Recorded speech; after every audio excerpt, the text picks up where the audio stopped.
Ada rapat yang terasa sangat hidup. Orang-orang bicara. Ada yang memberi pendapat, ada yang menambahkan data, ada yang mengoreksi detail, ada yang mengusulkan solusi, ada yang menyambung gagasan orang lain.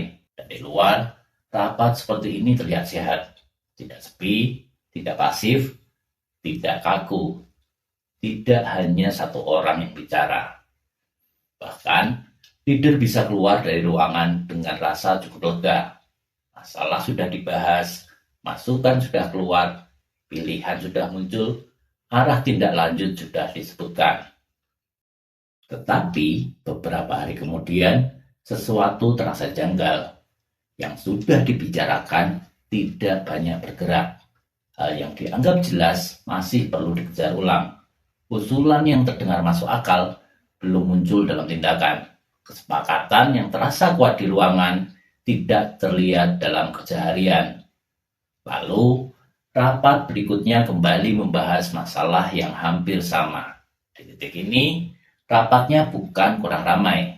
Yang perlu dibaca lebih dalam adalah mengapa begitu banyak yang dibicarakan, tetapi begitu sedikit yang benar-benar berjalan. Banyak organisasi memakai rapat sebagai tanda bahwa pekerjaan sedang berjalan. Karena rapat memberi bentuk yang terlihat. Ada agenda, ada pembahasan, ada catatan, ada kesimpulan. Dibanding pekerjaan yang bergerak di lapangan, rapat jauh lebih mudah dilihat. Di rapat, aktivitas terasa langsung. Orang bicara sekarang. Masalah dibahas sekarang. Solusi diusulkan sekarang. Keputusan dibuat sekarang. Karena itu, rapat bisa memberi rasa produktif dengan sangat cepat. Apalagi kalau pembicaraannya ramai. Leader melihat banyak pendapat keluar, lalu merasa tim sedang terlibat. Leader mendengar banyak usulan, lalu merasa masalah sedang menemukan solusi. Leader melihat orang saling merespon, lalu merasa ada energi bersama. Semua itu benar, tetapi belum cukup. Karena rapat baru menunjukkan bahwa sesuatu sudah masuk dalam percakapan, belum tentu sesuatu itu masuk dalam pekerjaan. Inilah jebakan halus dalam rapat yang ramai. Pembicaraan bisa terasa seperti kemajuan, padahal pembicaraan baru membuka kemungkinan. Usulan bisa terdengar baik, tetapi belum tentu dijalankan. Pendapat bisa memperjelas masalah, tetapi belum tentu mengubah perilaku.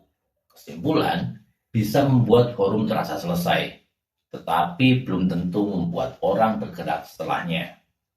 Di dalam rapat, semua masih berada di level kata. Di luar rapat, kata-kata itu harus bertemu dengan realitas kerja. Prioritas lama, kebiasaan kerja, koordinasi antar orang, dan konsekuensi ketika keputusan benar-benar dijalankan. Maka, ukuran rapat yang berdampak bukan seberapa banyak yang keluar di forum. Ukuran yang lebih jujur adalah apa yang tetap bergerak ketika forum sudah selesai. Banyak yang dibicarakan di rapat, belum tentu banyak yang dijalankan setelah rapat. Di dalam rapat, berbicara sering terasa lebih mudah daripada menjalankan. Bukan karena orang sengaja tidak mau menjalankan. Tidak sesederhana itu. Rapat adalah ruang yang relatif aman untuk menyampaikan sesuatu. Orang bisa memberi pandangan, orang bisa mengusulkan perbaikan, orang bisa menunjukkan bahwa ia memahami masalah. Orang bisa ikut membentuk arah keputusan. Tetapi, eksekusi berada di dalam ruang yang berbeda. Di sana, orang harus mengubah prioritas, mengganggu kebiasaan lama, menagih pihak lain, mengambil langkah yang mungkin tidak nyaman, menjaga keputusan ketika suasana rapat sudah hilang. Itulah jaraknya. Di rapat, orang bisa terlihat siap karena pembicaraan masih terasa ringan. Dalam eksekusi, kesiapan itu diuji oleh realitas kerja. Dan seringkali Hambatan yang paling penting baru muncul ketika keputusan harus dijalankan. Bayangkan sebuah tim sedang membahas sebuah masalah koordinasi. Beberapa minggu terakhir, update sering terlambat. Pekerjaan saling menunggu, deadline mulai bergeser. Orang merasa alurnya tidak jelas. Leader lalu mengadakan rapat. Rapatnya berjalan cukup baik. Satu orang mengusulkan agar alur komunikasi lebih sederhana. Yang lain menambahkan bahwa setiap update perlu masuk ke satu kanal. Ada yang mengusulkan jadwal check-in. Ada juga yang menyarankan format laporan singkat. Ada yang mengingatkan bahwa masalahnya bukan hanya kanal, tetapi kebiasaan memberi informasi yang terlalu mepet. Secara isi, rapat itu kaya. Banyak hal yang penting keluar.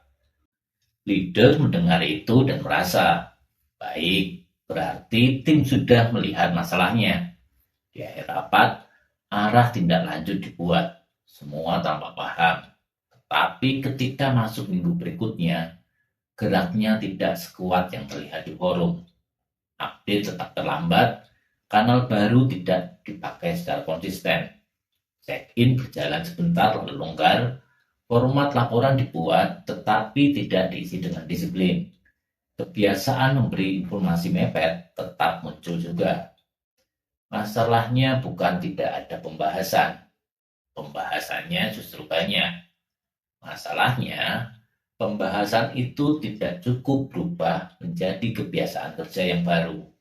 Di rapat, tim terlihat seperti sudah bergerak bersama. Dalam pekerjaan, pola lama masih lebih kuat.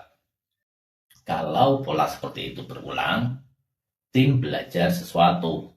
Mereka belajar bahwa membahas masalah sudah bisa memberi rasa selesai. Rapat memberi ruang untuk mengeluarkan isi kepala. Pembicara, usulan muncul, kesimpulan dibuat. Lalu forum terasa selesai. Padahal, rasa selesai bukan bukti perubahan. Perubahan baru terjadi kalau hasil forum masuk ke cara kerja.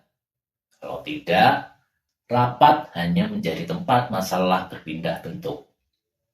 Dari masalah kerja menjadi pembicaraan. Dari pembicaraan menjadi catatan. Dari catatan menjadi rencana. Tetapi belum tentu menjadi tindakan. Disinilah rapat bisa merapikan masalah secara verbal, tanpa benar-benar mengubah pola kerja yang menghasilkan masalah itu. Di banyak organisasi, kontradisinya ada di sini. Rapat mendorong orang untuk menyampaikan banyak hal, tetapi sistem kerja setelah rapat belum tentu membantu hal-hal itu dijalankan. Di rapat, semua orang bisa sepakat bahwa update harus lebih cepat. Tapi setelah rapat, beban pekerjaan lama tetap sama. Di rapat, semua orang bisa setuju bahwa koordinasi harus lebih rapi. Tetapi setelah rapat, cara orang saling menagih tidak berubah. Di rapat, semua orang bisa mengirim alur baru. Tetapi setelah rapat, kebiasaan lama tetap lebih mudah dipakai. Rapat menghasilkan arah, tetapi sistem kerja harian sering menarik orang kembali ke pola lama.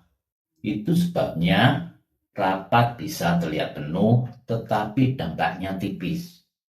Bukan karena tidak ada isi, tapi karena isi rapat tidak cukup kuat untuk mengalahkan kebiasaan kerja yang sudah terbentuk. Leader sering frustasi di titik ini, karena bagi leader, semuanya sudah dibicarakan, tetapi dari sisi eksekusi, pembicaraan itu belum cukup menjadi daya dorong.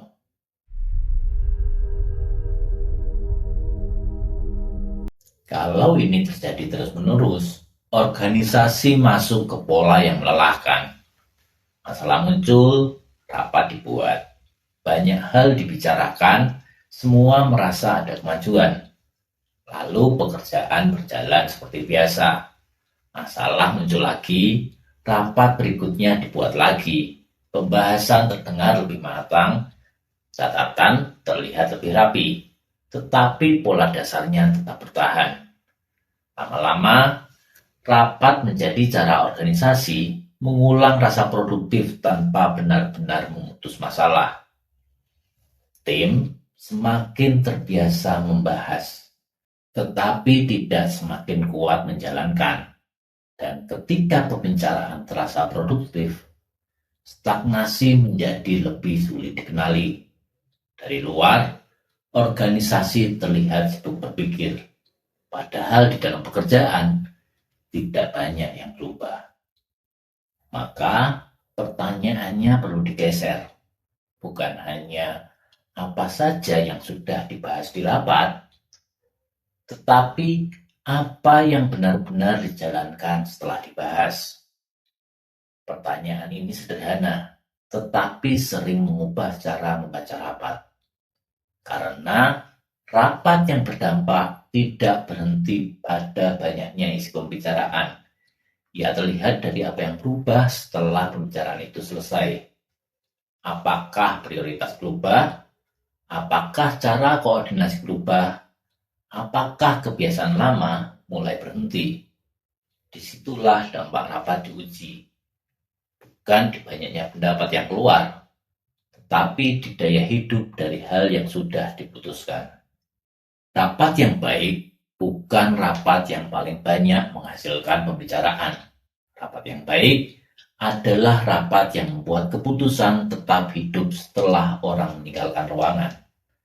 Karena kalau setelah rapat semua kembali seperti semula, mungkin masalahnya bukan ada pada orang yang tidak menjalankan.